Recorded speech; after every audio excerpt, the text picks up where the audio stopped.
En la clase de hoy será un poco corta porque solamente vamos a ver la programación de algunos métodos quasi-Newton y vamos a construir un programa en donde podemos seleccionar qué método de quasi-Newton y Newton vamos a escoger y así ver las comparaciones entre los métodos. Primero vamos a entender un poco qué cambios vamos a hacer. Tenemos un problema, una función que es S2 y también queremos resolver el problema minimizar f de x con x en Rn. ¿Por qué tiene que ser C2? Porque necesitaríamos calcular la matriz hessiana. Bien, ahora, ¿cómo hemos estado tratando este problema? Bueno, en una clase anterior hablé sobre el método de Newton. En cada paso, en el método de Newton se calcula la matriz hessiana y se resuelve este sistema de ecuaciones lineales que aparece en la primera y con búsqueda lineal se encuentra el alfa que aparece en la segunda línea, se actualiza haciendo esta suma, se actualiza xk más 1. Este es el método de Newton. ¿En qué consiste un método quasi-Newton? Consiste en aproximar la matriz jacobiana o tal vez calcularla menos veces. El asunto es que podamos ahorrar el cálculo de la función ahorrando tiempo o memoria de computador, no iteraciones. O sea, enseguida debemos descartar la idea de que vamos a obtener menos iteraciones con otros métodos. No, si aproximamos este método de Newton convirtiéndolo en un método quasi-Newton, vamos a ahorrar tiempo, pero no iteraciones. Eso no necesariamente tienen que crecer o disminuir de la mano. Puede ser que con más iteraciones dé menos tiempo o que con más iteraciones también dé más tiempo. Eso pueden pasar cualquiera de las dos. Vamos a ver entonces cuál sería la estructura de los métodos quasi-Newton. Sería A de K, resolvemos este sistema con A haciendo una aproximación de la matriz jacobiana, se actualiza con búsqueda lineal y después calculamos la matriz AK más 1, la que será utilizada en la siguiente iteración. Y la calculamos sin tener que usar la matriz hessiana. Bueno, vamos a ver cuáles son los métodos más conocidos en esta estrategia. Bueno, el más sencillo de programar es el método de Newton estacionario, porque calcula la matriz hessiana pero una sola vez en el punto inicial y así usamos la misma matriz para todos los casos. Bueno, este método en algunos casos es efectivo, pero no mucho. Hay una mejora de este método que es el método de Newton estacionario con reinicios. Es decir, no evaluamos en todas las iteraciones, sino cada número par de iteraciones o múltiplos de 3 o múltiplos de p. Esa es la idea, evitar tener que calcular en todo paso. Y se va ajustando de tal manera de que con menos evaluaciones se puede reducir el tiempo.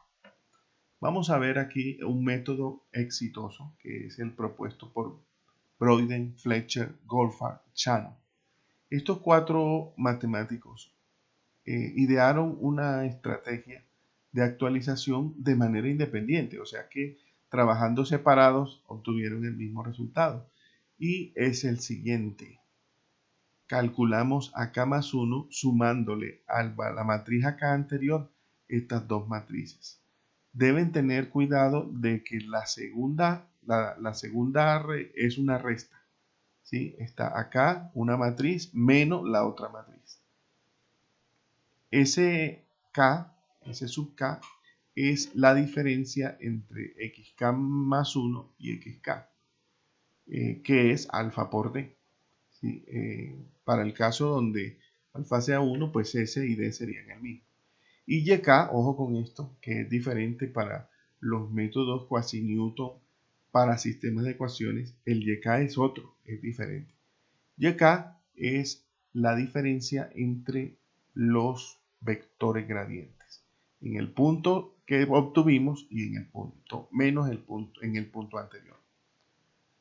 Hay otra actualización propuesta por Davidon, Fletcher y Powell, conocida como DFP por sus iniciales, y se calcula con esta actualización. También se le suman dos matrices.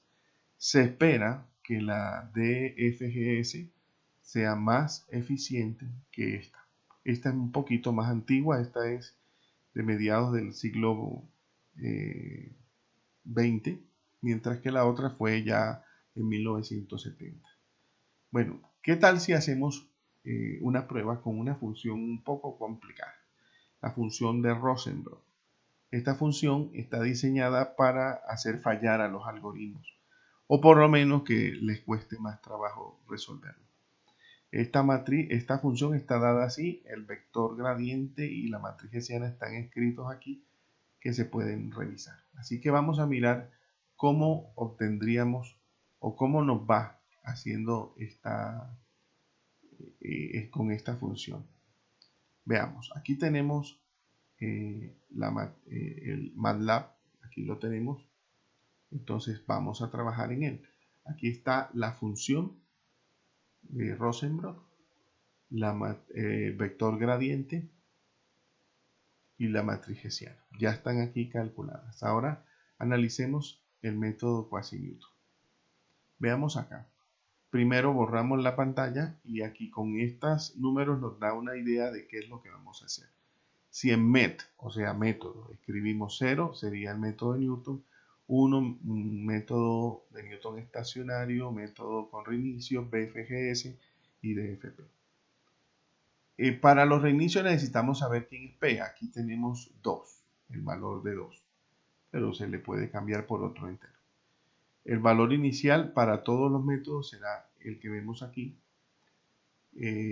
La fx es f evaluado en x0, g evaluado en x0, el gradiente, el hessiano, y ojo con lo que aparece en la línea 14.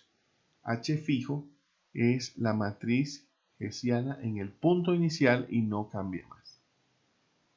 ¿Sí? Entonces, h de x va a ir cambiando en el camino, pero h fijo no. L es el tamaño del paso inicial, que es 1 para empezar, y K es un contador. Iniciamos el conteo del tiempo. Esto es nuevo para los que están viendo las programaciones de los métodos. Estamos midiendo el tiempo. Empieza con tic y termina en toc. Toc, t igual a toc. No le puse punto y coma para que cuando llegue a toc nos cuente cuánto tiempo tardó entre tic y toc. Esto es tiempo reloj. Esto no es tiempo CPU. Esto es otra cosa. Es solamente un reloj que mide el tiempo en que se demore ejecutando. Mientras que el CPU time ya tiene que ver con las operaciones. No vamos a hablar de eso. Vamos entonces a seguir analizando el algoritmo. Bueno, empieza aquí a medir el tiempo y el y empieza cuando el gradiente es mayor que 10 a la menos 3. O sea, él sale del ciclo cuando la norma del gradiente es menor que 10 a la menos 3 o se ha superado el número de iteraciones máximo, que es 250. En el fprint se van a presentar los siguientes datos.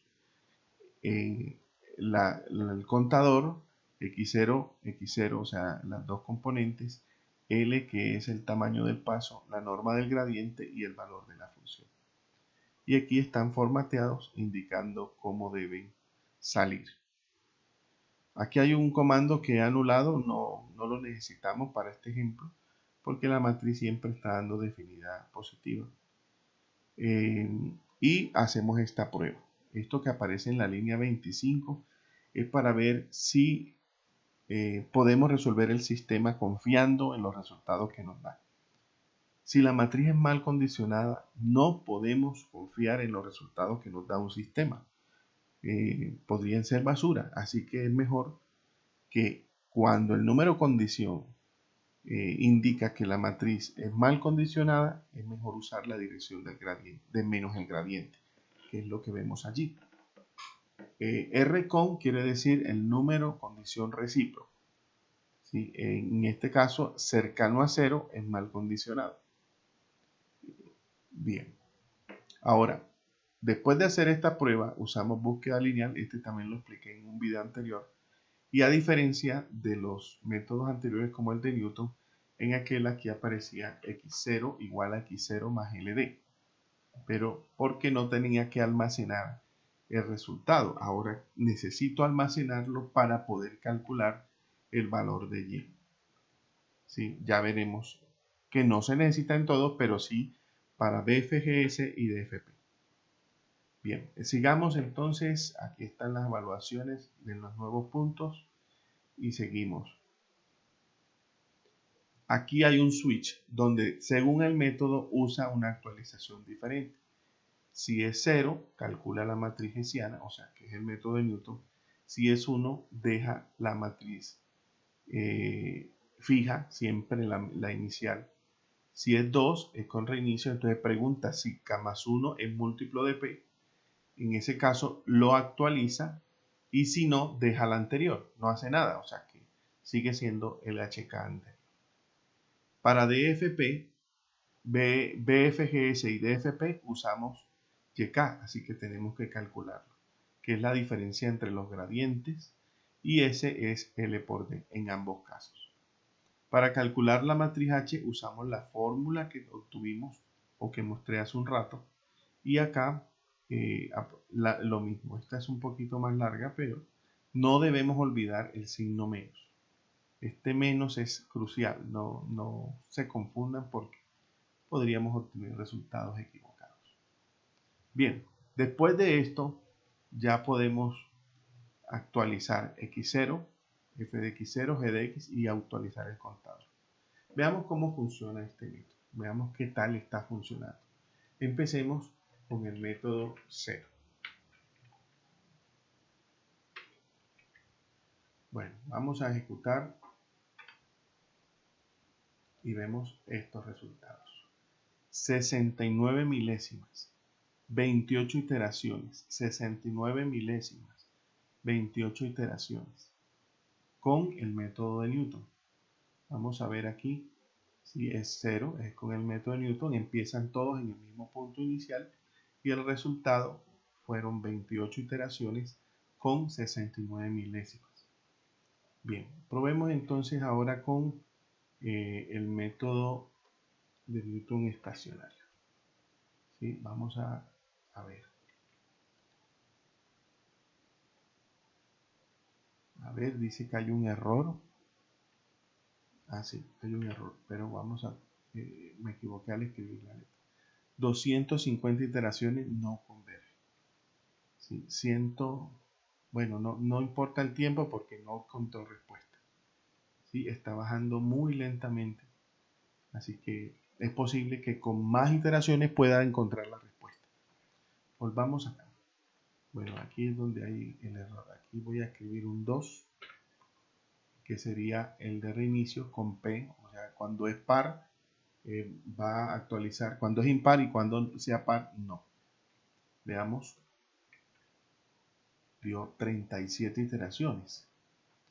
Pues sí, mejoró, ¿verdad? Pero tiene 81 milésimas. Es más rápido. Porque hizo menos evaluaciones. Comparamos otra vez. A ver, recuerden, con Newton obtuvimos 6 milésimas. 6 milésimas. Y con el método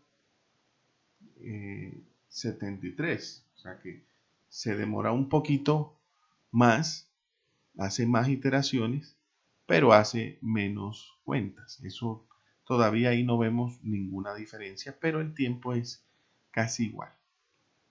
Veamos ahora con el BFGS. ¿Sí? Veamos aquí.